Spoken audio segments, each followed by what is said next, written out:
guys know I can't start this video without making your mouth water, right? So here goes.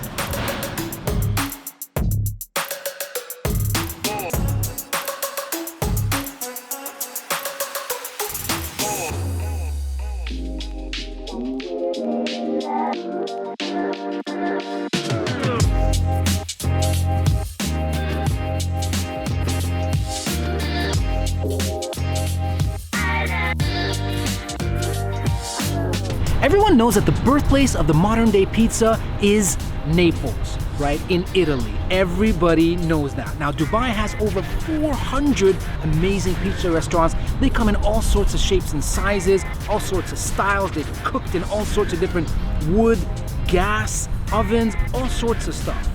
There is an amazing pizza culture right here in Dubai. The only thing that's missing is a pizza tour. And I don't mean one of those things where you shoot your favorite 5 videos and you say that's a pizza tour. I mean somebody walking you around, taking you places, letting you try slices and telling you about the history and the culture of pizza. It's an idea for one of you, or me, or one of us. But I digress. What am I doing in front of a Japanese restaurant?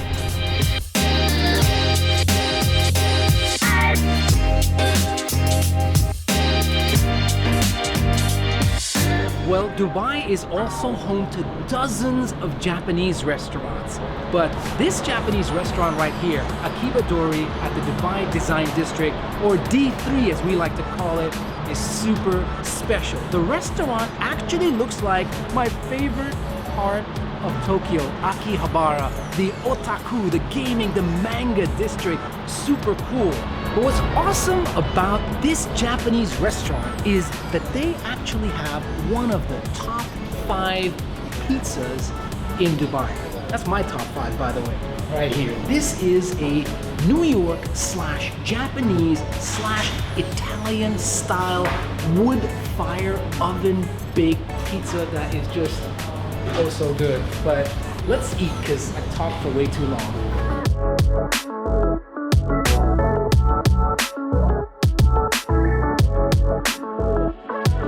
So you took that amazing cuisine, almost ancient cuisine, almost. Absolutely, almost, yeah. Absolutely. Put a Japanese twist to it, a little bit of a Lebanese flavor in there as well, and you're in Dubai. Yeah. You know, to kind of mix it all but that together. Is Dubai, right? That exactly what you just said is literally Dubai. Like some random Lebanese guy with an Italian guy, with a British guy, with a Filipino chef, putting everything together, and suddenly you're like, oh, this is actually amazing.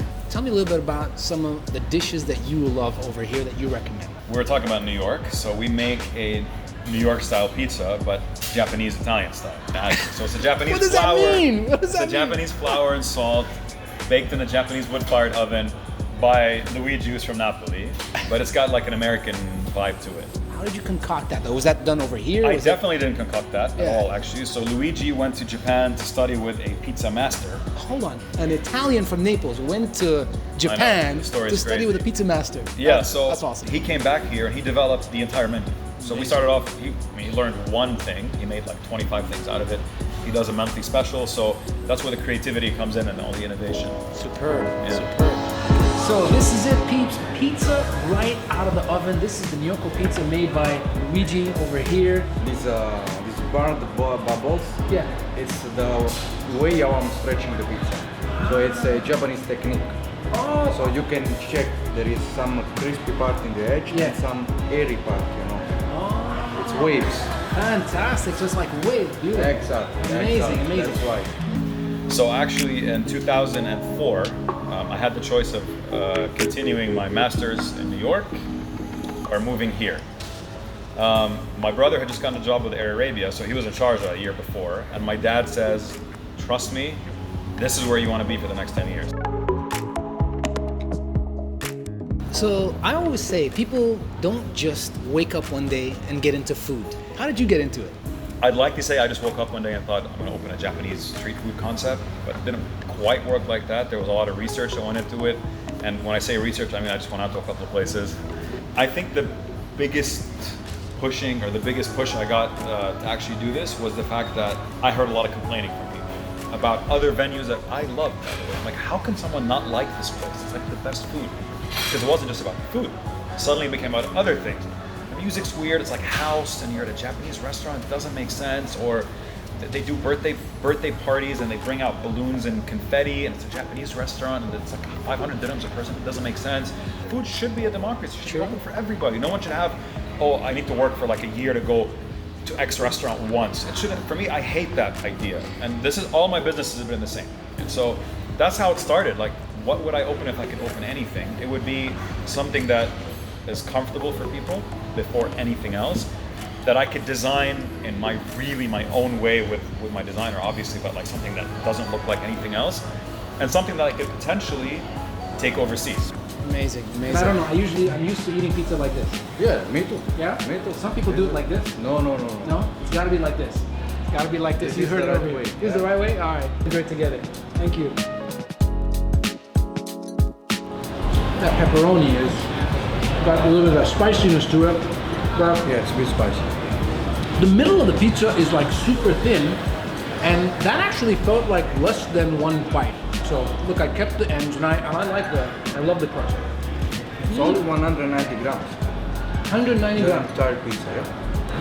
That was amazing. 190 grams for one pizza. Yum. This is so good. You said you haven't been to Japan, right? No. But this restaurant, honestly, when I walk in here, You get that vibe? I get that vibe. It's got the vibe And of I've that never street. been there. It's amazing. I mean, you've done a great job with it, and recipe-wise, I mean, I've had the food over here. It's not the first time I've eaten over here, but you guys get that right as well. Tell me a little bit about how you got those two things right: the vibe and the recipes. So I always start with the vibe first, because that's honestly the most difficult thing for anyone to really imagine before it opens. Because you could think, I'm going to open a restaurant, it's going to look like this, sound like this, people are going to come in, feel this, but it's never the same as when you actually open it, right? So I wanted to eliminate as much guesswork as possible for this place. So I didn't want to make it too disconnected from where we are. This is an extension of Akiba Dori. So if Akiba Dori had a hidden alleyway that we put glass around, it's actually this Sweet. brick.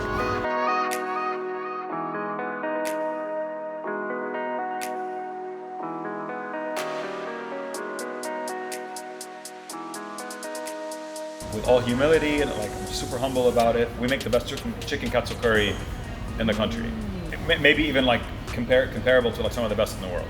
All right, guys, so this is it, the chicken katsu curry, and this is a chicken cutlet that's been breaded, deep fried.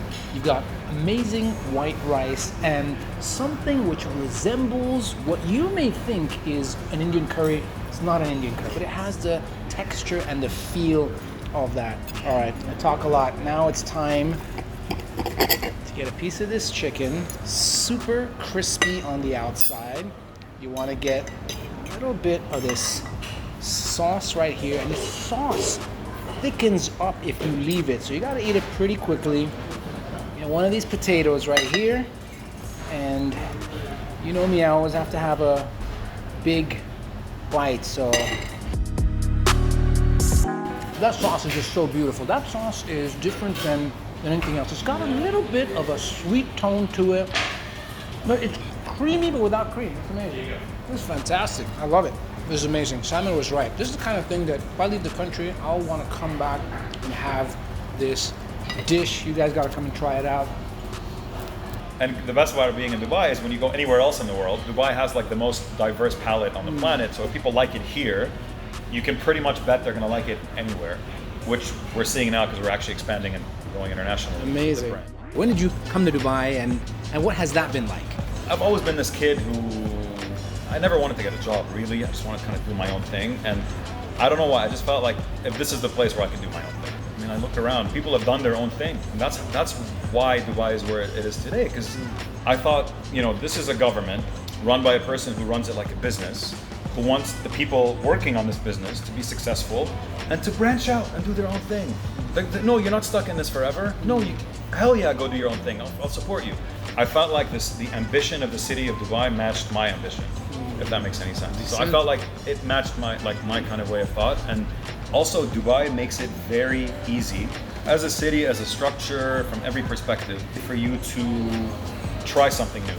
The red tape is minimal, and I always make the joke that it's easier to do business with the government here than it is to do business with private companies. It's so easy. Oh, you would like to? Sure, here's the thing for it. Oh, you'd like to do that? So here, the opportunities are not force-fed. I feel like they're out there.